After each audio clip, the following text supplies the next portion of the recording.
Hi students, welcome to physics class. In this session we are going to discuss the concept of electric field on equatorial line of an electric dipole. Okay, in previous class we have discussed about what is the electric field intensity at a point on axial line of an electric dipole. Okay, in this particular session we are going to calculate the electric field intensity at a point on equatorial line of an electric dipole. Okay, see this diagram. Okay, here AB represents an electric dipole. Okay, what is electric dipole? A system of two equal and opposite charges separated by some distance. Okay, that arrangement is called electric dipole. See here, this is positive charge, this is negative charge, plus Q and minus Q. These are equal and opposite charges separated by distance 2a. Okay, this is called an electric dipole. Okay, this is the midpoint of the dipole. Okay, the line which is drawn perpendicularly onto electric dipole, that represents equatorial line. Okay, this line represents equatorial line or bisector onto this electric dipole. Sometimes this is called transverse line. Okay, see here, this is a point P that is on equatorial line, which is at a distance r from the center of the dipole. Okay, this is point P which is on equatorial line at a distance r from the center of the dipole. So what is the distance between center of the dipole and point P? That is r.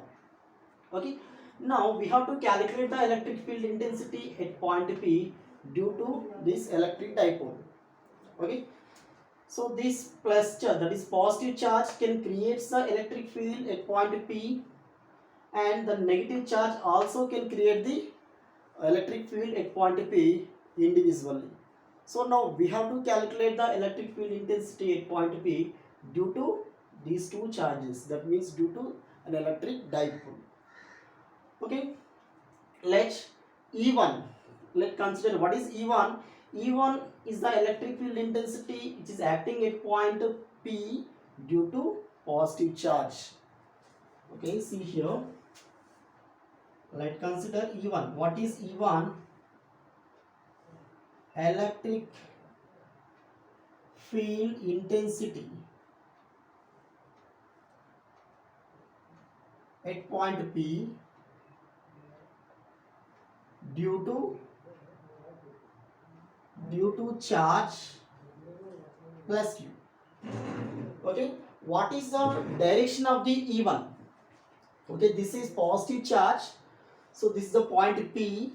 So electric field always away from the positive charge, that's why the direction of the electric field E1 is away from the positive charge. This is the direction of the positive charge. This is E1. Okay, now let E2. So what is E2? E2 is the electric field which is acting at point P due to negative charge. Okay, let E2. What is E2? Electric field intensity at point P due to charge negative. Okay, what is the direction of the E2? Okay, always electric field will be towards the negative charge, that's why the direction of the E2 is towards the negative charge. That means this is the direction of the electric field E2. Okay, what is the direction? This is the direction of the electric field towards the negative charge. What is the direction of the E1? That is away from the positive charge. Let's consider the magnitudes of the E1 and E2.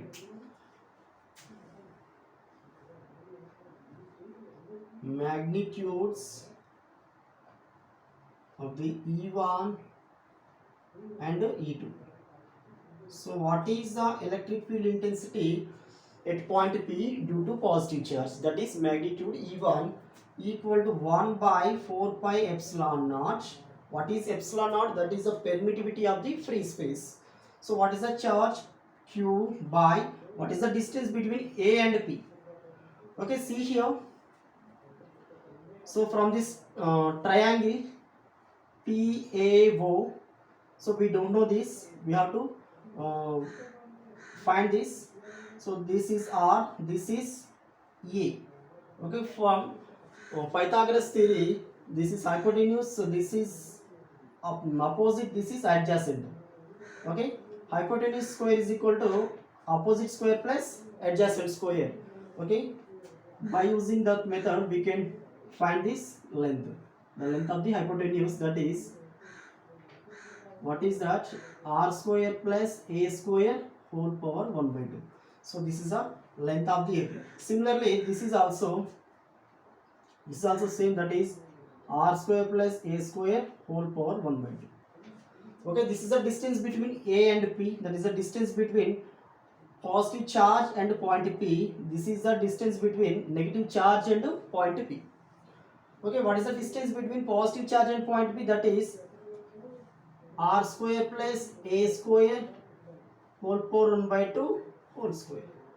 So now 1 by 4 pi epsilon naught q by, so 2 will get cancelled, remaining r square plus a square. So this is E1. Next E2. What is the magnitude of E2?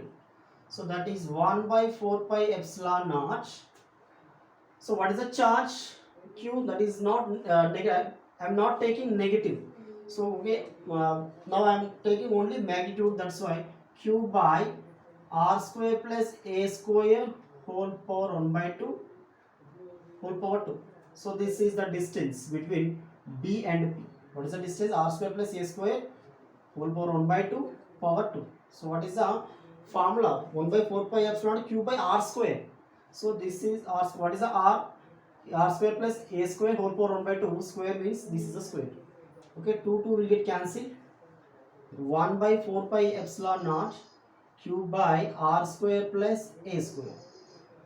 Okay, see here, E1 and E2, the magnitudes of E1 and E2 both are same. So this is 1 by 4 pi epsilon naught into q by r square plus a square. This is also 1 by 4 pi epsilon naught q by r square plus a square. Both are same. So E1 equal to E2 equal to E.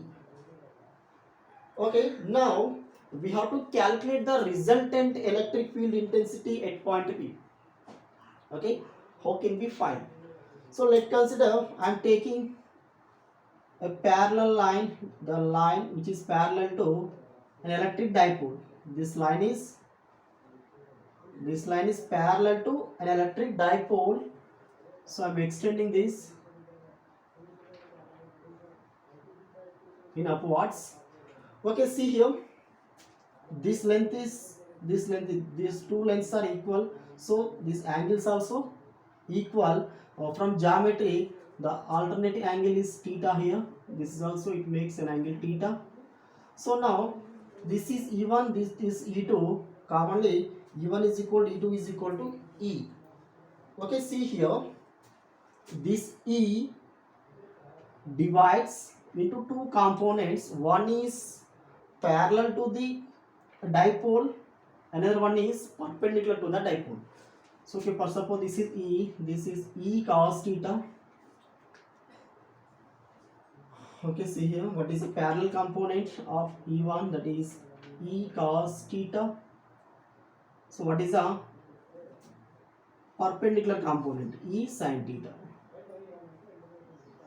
Okay, now so this E2 also, what is E2? E2 also E. So this E2 also divided into two components. One is parallel to the dipole, another one is perpendicular to the dipole. This is a perpendicular line, this is a perpendicular component to the electric dipole. This is a parallel component to the electric dipole. So this is also E cos theta. The perpendicular line is E sin theta. Okay, see here, these two E sin theta, these two equal, and these two are equal and opposite components. So what are the y components? E sin theta, E sin theta. So these two equal in magnitudes but in opposite direction. That's why these two are cancelled to each other.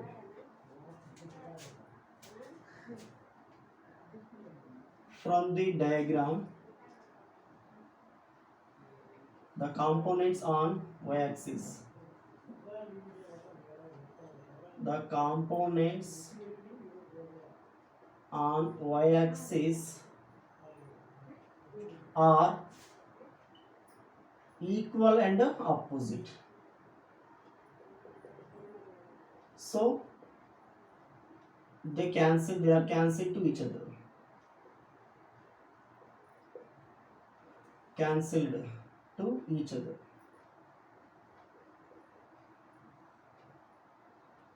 Okay. So now what are the x components? Okay, x components are e cos theta both are in same direction, so we have to add them. So the addition of these two gives the resultant electric field intensity at this point P. Okay, this is point P. Y components are cancelled to each other, so only x components give the resultant electric field intensity at point P. These two are cancel, so only these two components, e cos theta and e cos theta. So this is a component of this one, this is a component of this one. Okay, so this is the resultant of these two, so this is the resultant of these two. Okay, so this E1 is resolved into two components, one is e cos theta, another one is e sin theta. This E2 also resolved into two components, one is e cos theta, that is parallel to the electric dipole, another one is perpendicular to electric dipole, that is e sin theta. This is perpendicular component, this is parallel component of this. So this is the parallel component of this one, this is the perpendicular component of this one. Okay, these two are cancelled to each other, only remaining components are along x axis, that is e cos theta, e cos theta. So what is the resultant electric field intensity? Okay, therefore the resultant electric field intensity is E is equal to e cos theta plus e cos theta, that is 2e cos theta. Okay, I have added these two, e cos theta and e cos theta, that is 2e cos theta. This is the resultant electric field intensity at point P. Okay, we know that what is E? E is E2 is E1 is equal to E2 is equal to E, that is 1 by 4 pi epsilon naught q by r square plus a square. So this is E value.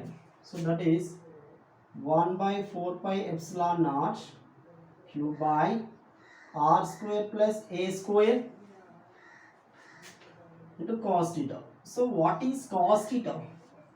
From this diagram, so okay, from triangle PAO.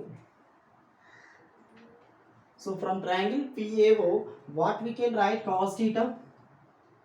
Cos theta equal to adjacent for hypotenuse. What is the adjacent? A. What is hypotenuse? R square plus a square whole power 1 by 2. That is cos theta. Okay, this is the adjacent. A by what is hypotenuse? R square plus a square whole power 1 by 2. Just substitute this value in this equation. E equal to 2 into 1 by 4 pi epsilon naught q by r square plus a square.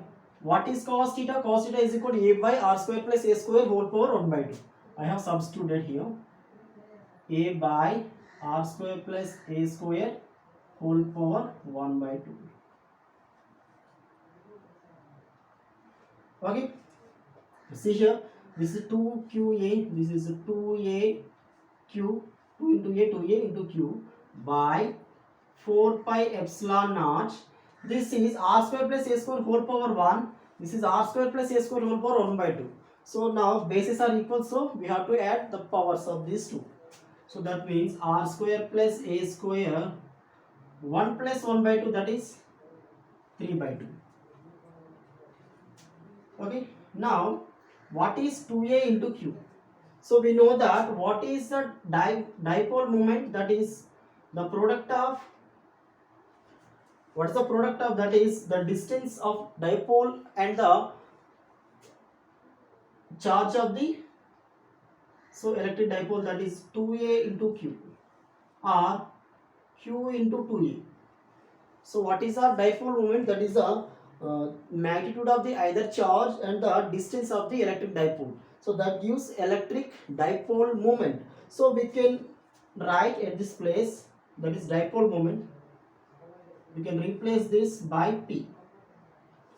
So that is, see here, E equal to, what is 2a into q? That is dipole moment. We can write that by 4 pi epsilon naught r square plus a square whole power 3 by 2. Okay, see here.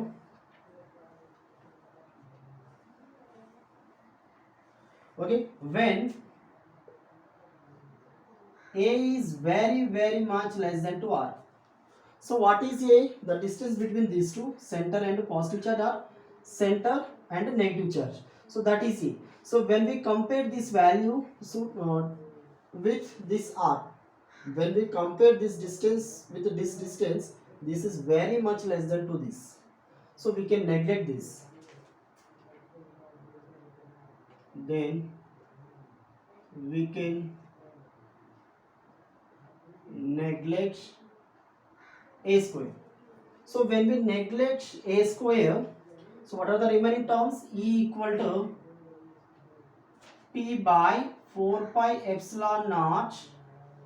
So okay, it can be neglected, only r square whole power 3 by 2. Okay, this is r square whole power 3 by 2. 2 will get cancelled. So it can be written as 1 by 4 pi epsilon naught. This is P by 2 will get cancelled, remaining r power 3. So okay, this is the resultant electric field intensity at point P. So what is the resultant electric field at point P? That is E is equal to 1 by 4 pi epsilon naught P by r power 3. So what is the resultant electric field at a point on axial line of an electric dipole? That is 1 by 4 pi epsilon 2 P by r power 3. So that is in axial line. Okay, when a point is on equatorial line of an electric dipole, so this is the electric field intensity. What is that? E is equal to 1 by 4 pi epsilon naught P by r power 3. So this is the electric field on equatorial line of an electric dipole. Okay, remaining topics we will see next video. Okay, thank you.